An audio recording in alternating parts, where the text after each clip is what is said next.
안녕하십니까. 곰실정의 친절한 부동산입니다. 오늘은 어제 발표됐던 827 부동산 대책에 대해서 과연 어떤 내용이 담겨 있는지 살펴보도록 하겠습니다.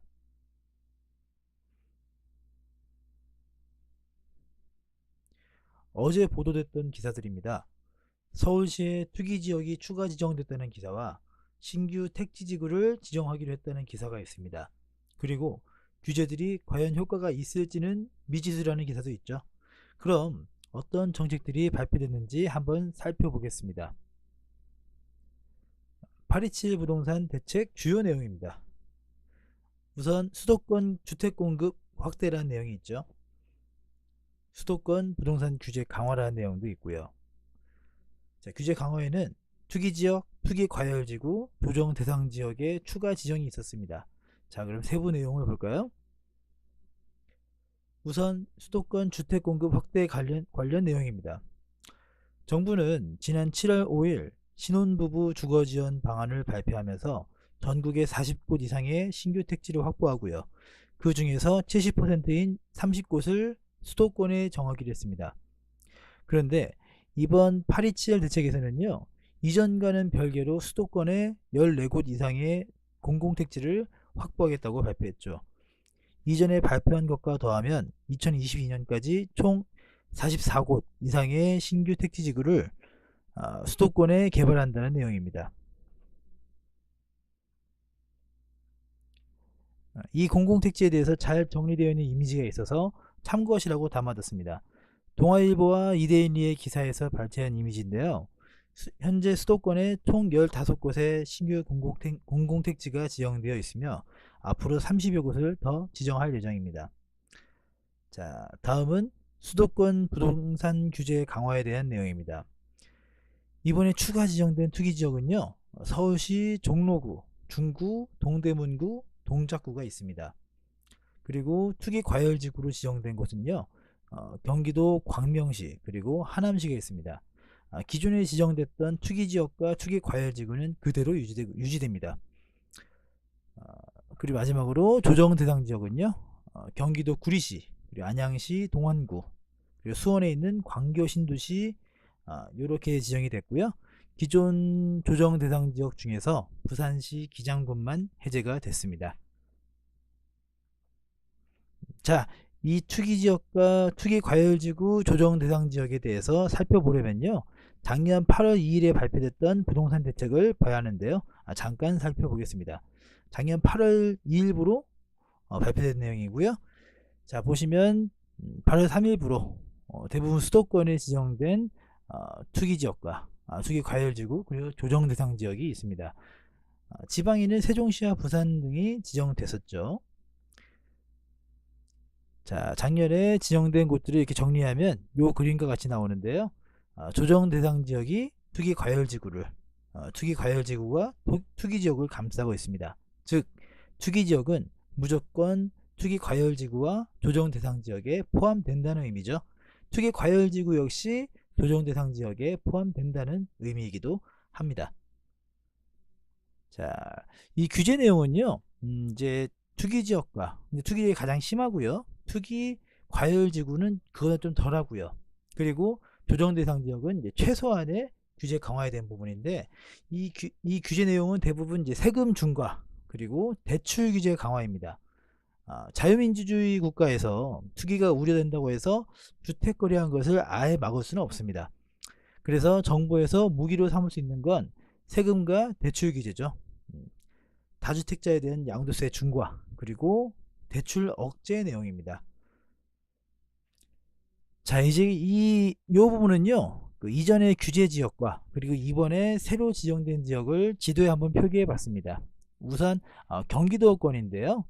서울권은 다음 페이지에서 보시고요. 우선 투기과열지구와 조정대상지역 그리고 이 경기도 지역에서 한번 보시겠습니다. 자, 고양시, 남양주시, 그리고 하남시와 성남시, 그리고 광명시, 그리고 화성시의 동탄 이신도시가 예전에 작년 8월 지정된 거죠. 조정 대상 지역에 있습니다. 근데 이 과천시 같은 경우에는요, 작년에 지정될 때 경기도에서 유일하게 투기 과열지구로 지정됐던 지역이기도 합니다. 그리고 이번에 새로 지정된 조정 대상 지역이에요. 경기도 구리시와 안양시 동안구 그리고 수원 광교신도시가 새롭게 조정 대상 지역으로 지정됐습니다.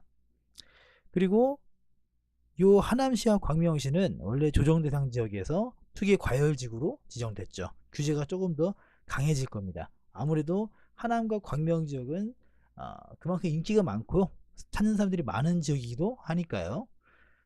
자, 다음은 서울시 내의 규제 상황입니다. 일단 서울시는요, 모두 조정 대상 지역이에요. 그리고 모두 투기 과열지구죠. 그래서 서울시는 투기 지역만 따로 체크해 보겠습니다. 일단 작년 8월 달에 지정됐던 투기 지역이에요. 굉장히 많죠. 총 11개의 구조. 이게 상당히 많습니다. 거기에 이제 새로 지정된 4곳입니다.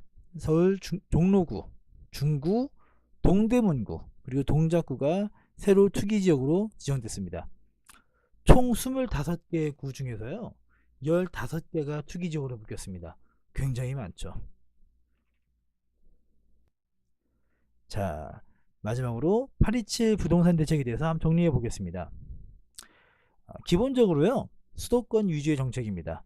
지방보다는 아무래도 수도권 쪽이 문제가 많기 때문에, 특히 부동산 관련 문제가 많기 때문에 수도권 위주의 정책이 포함되어 있습니다. 그리고 이전까지는요, 거의 수요를 억제하는, 그러니까 공급은 이미 충분하기 때문에 수요만 억제하면 된다라는 정책이었는데요. 이번 정책은 공급 확대를 통해 수도권 주택시장 안정화를 추구하고 있습니다. 수도권에 2022년까지 총 44곳 이상의 공공택지를 개발할 거고요. 투기지역 4곳, 투기과열지구 2곳 이렇게 추가 지정이 됐습니다. 규제를 강화하는 정책이죠. 현 정부 들어서 계속해서 규제가 강화되는 정책만 발표되고 있습니다. 자, 그리고 이제부터는 제 개인적인 의견이기 때문에 이제 공적인 내용은 아니고요. 참고만 해주시면 감사하겠습니다. 자, 현재 시중에 부동자금이 약 1000조 원 이상 풀려 있습니다. 굉장하죠. 부동자금은 둥둥 떠다니는 돈들, 어딘가에 묻혀있지 않고 어딘가에 들어가지 않고 그냥 떠다니는 돈들이라 보시면 될 것 같고요. 그러다 보니까 돈 되는 상품이 나오면 거기에 굉장히 많은 돈이 쏠릴 수밖에 없습니다. 아무래도 이 굉장히 많은 돈이 풀려 있다 보니까요, 이거를 어떻게 막 틀어막거나 이러기 어렵습니다. 특히 또 서울시에는요, 의외로 지금 호재가 상당히 많아요. 그러다 보니까 돈이 몰릴 수밖에 없죠.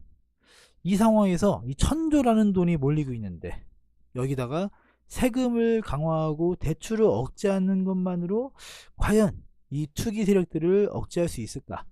요거에 대한 실효성은 의문입니다. 그리고 공공택지 개발까지 2022년까지 기다려야 되는데, 물론 이제 그 전에 순차적으로 개발이 되겠죠. 근데 어쨌든 간에 이제 그 부지가 지정이 되고 이제 시작되는 단계다 보니까 기간은 상당히 오래 걸릴 거라고 봅니다. 일반적으로 아파트가 완성되는 데 필요한 절대 시간이라는 게 있습니다. 뭐 이제 콘크리트, 뭐 아스팔트, 뭐 이런 것들, 이게 굳는데 꼭 필요한 시간인데요. 그게 한 30개월 정도 잡고 있습니다. 그러면 적어도 3년 가까운 시간을 공백이 생기겠죠. 그 사이에 대책이 필요할 겁니다. 그리고 이런 식으로 이제 규제가 강화되는 규제 일변도의 정책이 발표된다고 하면요, 오히려 지금까지 그냥 지켜만 봤던 관망 세력이라고 하죠. 이 세력들이 지금 아니면 앞으로 더 규제가 강해지겠다, 지금 아니면 더 투자기가, 더 매입하기가 어렵겠다라는 결론을 내리고 시장이 뛰어들 수도 있습니다. 풀어줄 때는 풀어줄 때가 있어야 되는데 너무 이제 일변도로 가게 되면 위험할 수 있죠. 그리고 무엇보다 서울시에 지금 25개 구가 있는데 그 중에 15개 지역이 투기적으로 묶여 있습니다. 규제가 강화되겠죠. 대출이 제대로 안 나오고요, 양도세가 굉장히 많이 나올 겁니다. 이런 문제가 뭐냐면 실수요자들이 위축이 될 수 있다는 게 굉장히 문제가 될 수 있습니다. 자, 이상으로 이번 827 대책에 대해서 한번 알아봤습니다.